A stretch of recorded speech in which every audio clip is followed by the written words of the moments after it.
বদরের যুদ্ধের পরাজয়ের স্বাদ মক্কার কুরাইশ বাহিনীরা ভুলতে পারেনি। তাই বদরের যুদ্ধের প্রতিশোধ নিতে মক্কার বাহিনীরা মরিয়া হয়ে ওঠে। এবার কুরাইশদের নতুন নেতৃত্বে আবু সুফিয়ান 3000 সেনাবহর নিয়ে মদিনার অভিমুখে রওনা দেয় এবং ঐতিহাসিক 7ই শাওয়াল 3য় হিজরি রোজ শনিবার আবু সুফিয়ানের কাফেলাটি মদিনার নিকটবর্তী উহুদ পাহাড়ের পাদদেশে শিবির স্থাপন করে। ঘটনাটির সংবাদ পেয়ে প্রিয় নবী হযরত মুহাম্মদ সাল্লাল্লাহু আলাইহি ওয়াসাল্লাম তুলনামূলক সুবিধাজনক স্থানে 1000 জন সাহাবী নিয়ে উহুদ পাহাড়ের পাদদেশে তাঁবু গাড়েন। বদরের যুদ্ধের মতো এই যুদ্ধেও কাফিরদের সংখ্যা মুসলমান বাহিনী থেকে 3 গুণ বেশি ছিল। তবে এবার মক্কার কাফিরদের বাহিনীতে খালিদ নামে আরেকজন যুবক ও প্রতিভাবান সমরবিদ উপস্থিত ছিলেন।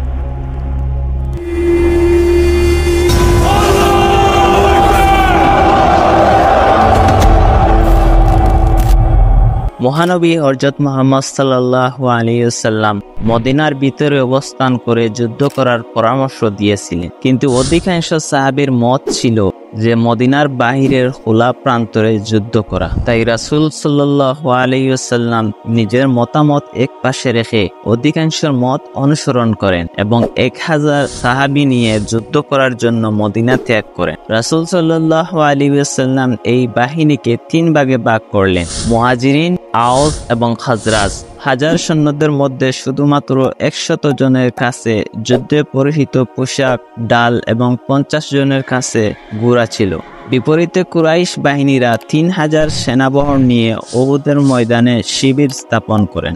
মক্কার কুরাইশ বাহিনীর দায়িত্বের ভার আবু জাহেলের পর মক্কার নতুন নেতা আবু সুফিয়ানের নেতৃত্বে ছিল। আবু সুফিয়ানের বাম পাশে আবু জাহেলের ছেলে ইকরিমা এবং ডান পাশে 33 বছর বয়সী খালিদ বিন ওয়ালিদ ও তার সৈন্যরা ঘোড়া নিয়ে দাঁড়িয়েছিল।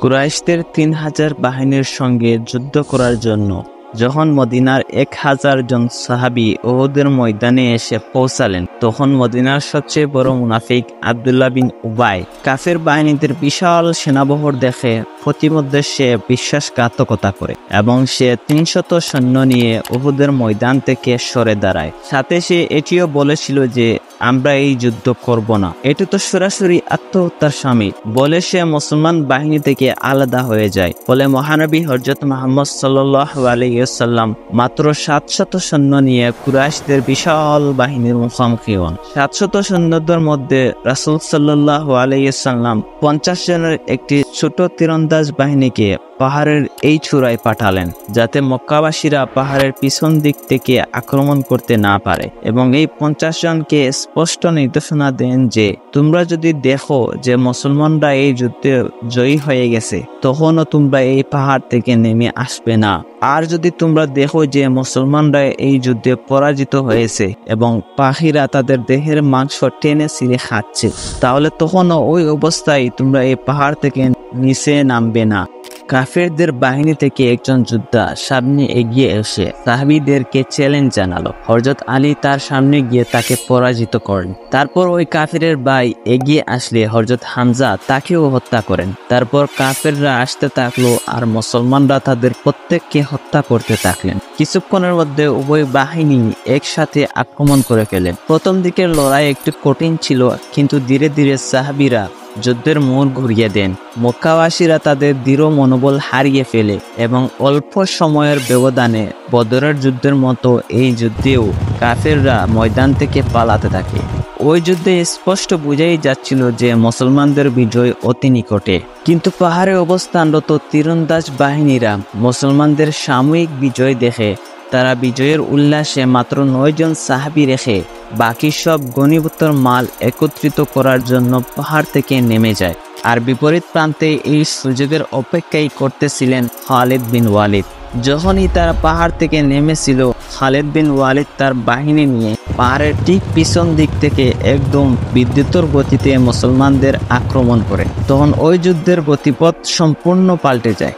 মুসলমানরা জয়ী হওয়ার যুদ্ধে কাফের বাহিনীদের দুটি দলের মাঝখানে আটকে যায় এবং ধীরে ধীরে অনেক সাহাবী শাহাদাত বরণ করেন। প্রবল সংঘর্ষের মধ্যে হযরত হামজা একজন হাবশী কৃতদাসের হাতে শহীদ হন। দুই বাহিনীর মধ্যকার তীব্র লড়াইয়ের মাঝখানে একটি গুজব সেখানে ছড়িয়ে পড়ে যে মুহাম্মদ সাল্লাল্লাহু আলাইহি সাল্লাম শহীদ হয়েছেন, এবং এই গুজব ছড়িয়ে পড়ার পিছনে কারণ ছিল যে যখন খালিদ বিন ওয়ালিদ পাহাড়ের পিছন দিক থেকে আক্রমণের জন্য সামনে অগ্রসর হচ্ছিলেন, তখন তার বাহিনী থেকে কিছু সৈন্যদল রাসূল সাল্লাল্লাহু আলাইহি সাল্লামের কাফেলায় আক্রমণ চালায়। তখন সেখানে মাত্র 9 জন লোক রাসূল সাল্লাল্লাহু আলাইহি সাল্লামকে পাহারা দেওয়ার জন্য উপস্থিত ছিলেন।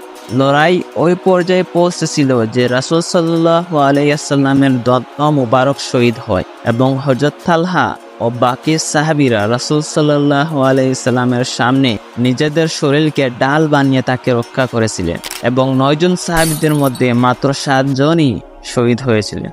তখন কাফিরদের মনে হচ্ছিল তারা রাসূল সাল্লাল্লাহু আলাইহি সাল্লামকেও হত্যা করেছে, কিন্তু তারা রাসূলকে নয় বরং মাসহাব বিন উমাইরকে শহীদ করেছে, যার চেহারা আমাদের নবীর চেহারার মতো কিছুটা মিল ছিল। এতক্ষণে সাহাবীরা কোনোরকম সেখান থেকে বের হয়ে রাসূল সাল্লাল্লাহু আলাইহি সাল্লামকে পাহাড়ের চূড়ায় নিয়ে যান এবং সেখানে পুনরায় যুদ্ধের জন্য প্রস্তুত হয়ে যান।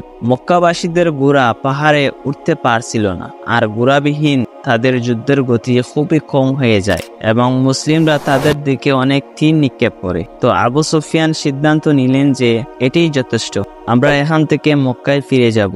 ফিরার আগে আবু সুফিয়ান হযরত উমরকে জিজ্ঞেস করেছিলেন যে আমরা কি মুহাম্মদকে হত্যা করতে পেরেছি? জবাবে হযরত উমর বলেন, না, তিনি ঠিক আছেন, আর তুমি যা বলছো তা তিনি শুনছেন। একথা জানার পর আবু সুফিয়ান অনেক রাগান্বিত হন, কারণ সে এই যুদ্ধ এই জন্য করেছিল যে মুহাম্মদকে হত্যা করে পুরো মদিনাকে নিজের দখলে নিতে। কিন্তু এই যুদ্ধে কুরাইশদের সর্দার আবু সুফিয়ানের কোনো উদ্দেশ্যই বাস্তবায়ন হয়নি, তাই সে এখান থেকে ফিরে যায়। ইতিহাসে অনেক ইতিহাসবিদ এই যুদ্ধকে মুসলমানদের সম্পূর্ণ পরাজয় বলে অভিহিত করেন, কিন্তু কিছু কিছু ইতিহাসবিদ আছেন যারা বলেন এই যুদ্ধে মুসলমানদের অনেক ক্ষতি হয়েছে, কিন্তু তা সত্ত্বেও কুরাইশদের কোনো উদ্দেশ্যই এই যুদ্ধে সফল হয়নি। উহুদের যুদ্ধে মুসলমানরা অনেক ক্ষতিগ্রস্ত হয়েছিল, কিন্তু এর থেকে মুসলমানরা একটি জিনিস শিখেছিল যে যুদ্ধের সময় যে কোনো পরিস্থিতি হোক না কেন তাদের নেতার আদেশের বিরুদ্ধে এক পাও ফেলা যাবে না। এর পরবর্তী সময়ে অনেক বড় বড় পরাশক্তির সাথে মুসলমানদের যুদ্ধ হয়েছিল, কিন্তু কখনোই মুসলমানরা কোনো যুদ্ধে তাদের নেতার আদেশের বিরুদ্ধে যাননি। কিন্তু এইবার আবু সুফিয়ান সমগ্র আরব থেকে 10,000 সৈন্য সংগ্রহ করে মুসলমানদের বিরুদ্ধে যুদ্ধের জন্য প্রস্তুতি নিতে লাগলো।